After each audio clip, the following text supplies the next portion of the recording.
கன அளவும் அடர்த்தியும். சிரிஞ்சு வச்சு விளையாடுற இந்த விளையாட்டை பார்க்குறப்ப உங்களுக்கு விளையாடணும்னு ஆசை இருக்குதானே? விளையாடுறது மட்டும் இல்லாமல் ஒரு அறிவியல் கருத்தையும் தெரிஞ்சுக்கலாம். இது ஒரு எளிமையான சோதனை.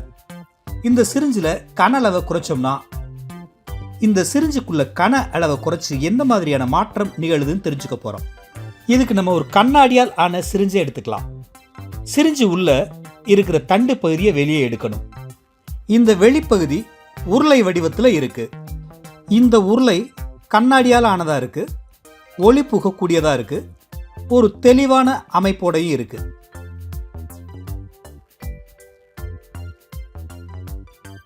இப்போ ஒரு ஊதுபத்தியை எடுத்து பற்ற வைங்க.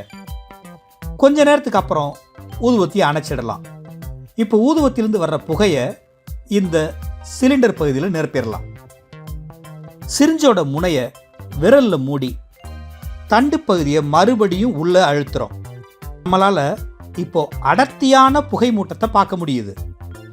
இப்போ சிரிஞ்சில் இருக்க அந்த தண்டு பகுதியை வெளியில் இழுத்தா சிரிஞ்சுக்குள்ள இருக்க புகை லேசாக இருக்கிறத பார்க்கலாம். அதாவது புகையோட அடர்த்தி குறையுது. மறுபடியும் சிரிஞ்சை அழுத்துங்க. இப்போ புகையோட அடர்த்தி அதிகமாக இருக்கிறத நம்ம பார்க்க முடியும். மறுபடியும் வெளியே இழுத்தா புகையோட அடர்த்தி குறையிறதையும் பார்க்க முடியும்.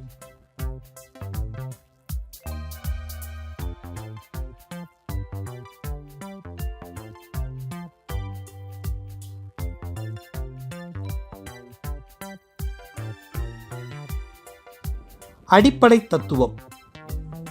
பாயில் விதி. மாறாத வெப்பநிலையில் அழுத்தம் அதிகரிக்கும் போது வாயுவின் கன அளவு குறைகிறது.